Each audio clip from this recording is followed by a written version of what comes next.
On our spiritual journey, there are three powers we have to develop to blossom into our full potential. Just contemplating earlier how spring is approaching us, and the time of spring is a time where flowers blossom, where everything, nature itself, is blossoming. So I wanted to discuss the three main qualities you need for you to blossom into your full potential. So what are these three main qualities? They are called power, love, and wisdom. Power is the center that is connected with the belly, and it governs sexuality, creativity, personal confidence. Power as an internal power, internal force. Is a kind of animalistic, primal force that we also share in the animal kingdom. So when a lion is roaring, right, or when an animal is fearing these primal energies, that's the power center. But we also have that power center. And often in today's society, we are told to reduce our power and to think of ourselves as weak or humble.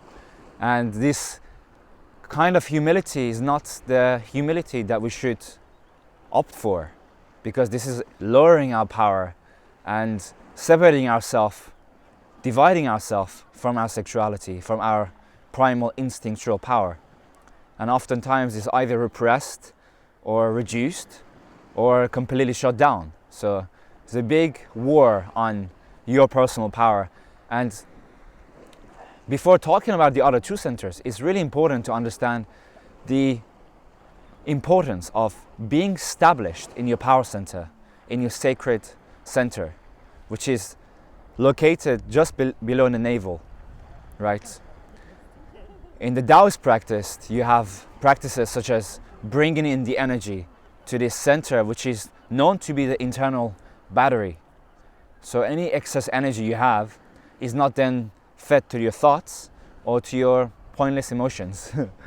Now, emotions are not pointless, but if during your day-to-day life you are just feeling one thing to another, right, then you're kind of leaking out. Just in the same way, if you are just thinking about this thing or the other, whether it's good or bad, you're also leaking out this energy. So your focus and attention should first and foremost be established in a sacral chakra, in a power center. And that's the center martial artists develop with punching techniques and breathing exercises such as the fire breathing.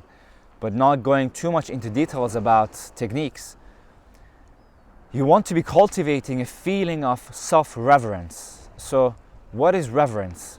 Reverence is a feeling that goes way beyond respect. So you respect an individual, right? But reverence is kept for things that are divine, right? So when we go to the centers within our energy body, we recognize that these centers are not centers in our physical body, these are divine centers. So the power center is a divine center, and the correct feeling that you should cultivate towards this center is reverence. Now you can either revere this center within yourself, or you can revere this divine center within yourself. It's better to recognize and acknowledge that this center within you is divine.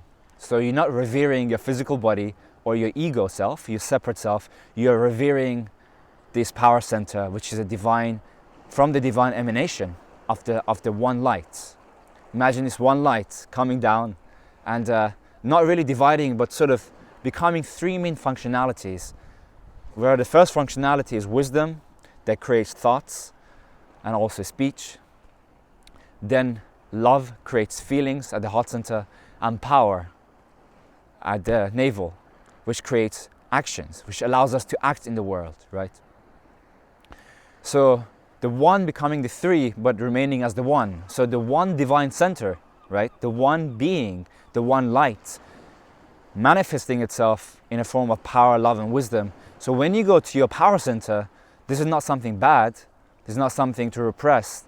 When you go to your sexuality, it's not something to repress or sort of shut down. It is still a divine center. But unfortunately, most of our society, most cultures, most traditional religions repress this center. So they are not connected with the divine power within themselves. So the second center you got to develop is love. And love is a different element altogether. It's one that is governed by the element of water. And think of water. Water flows, right? Water goes. And it's important to be in tune with this center as well, because this is the center that allows us to connect with others. Power is about connecting with ourselves primarily. It's about manifesting. It's about feeling this confidence, feeling that you can do what you want to do, that you have the power to do what you want to do, that you can manifest what you want to do, that you can manifest your desires that is in alignment with the divine purpose of serving others. But the love center is rather much about connecting and becoming one with the world around you, whether it's with the animals or nature, or whether it is with other people. So again, this center, the divine center of love, is still the one being, but with a function of love. Function that is like water, it flows, right? It's not, power is more like stone, more like a structured, stable thing, whereas feeling and love is more like water, right? And you can feel this water of love within you for yourself or for others. So the correct attitude towards cultivating the love center is self-love. Now, whether loving the divine within yourself or loving yourself. But again, I recommend you that you love this center as a divine center within yourself, because then you recognize, as I just said earlier, that this is the one being becoming the three, but remaining the one. So, but this time manifesting as love. So loving yourself as the divine light within your heart will activate the heart center. And with each of these practices, whether you go into the power and feel this inner warrior and feel this reverence for your divine self, that is yourself, your higher self, your true self, whatever word you prefer. When you feel this reverence, when you feel this power, recognize that's the divine power. Now you can combine attention, so you can place your attention at the navel, right? And you can feel this inner warrior, or feel this reverence as your attention is rested in the navel. So that's combining attention with a kind of intentional feeling of feeling reverence, or feeling your warrior-like power, right? That you can do anything, that you are boundless, you know, you are all-powerful, but not you, the small self, the ego, you, the divine self. So keep acknowledging your divine self. Never allow yourself to be deluded that the ego, your separate self, is the one powerful. No, you are, you, the divine light, becoming the three, remaining as the one, is the power. So in the next video, I'll tell you guys about the wisdom, but it's important to first acknowledge where these centers are at the navel and the heart, so that your attention can be rested actually in those centers, and you can charge these centers with the feelings, with the intentional feelings. Again, in the correct intentional feelings for your power center at the navel is feeling your inner warrior, even better, feeling reverence for your divine self that is within this center. And the correct attitude for developing your heart center is feeling loving this divine self within yourself.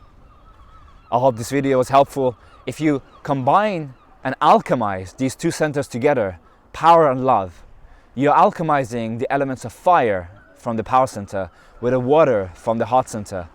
And water and fire, they create the alchemical transformation that is required for your full blossoming, for your full potential coming into manifestation. And in the later video, I'll describe what the wisdom is, but focus one day, full day, contemplating, feeling your power center. And the next day, go to the heart center, feel the love for your divine self within yourself. All right, have an amazing day.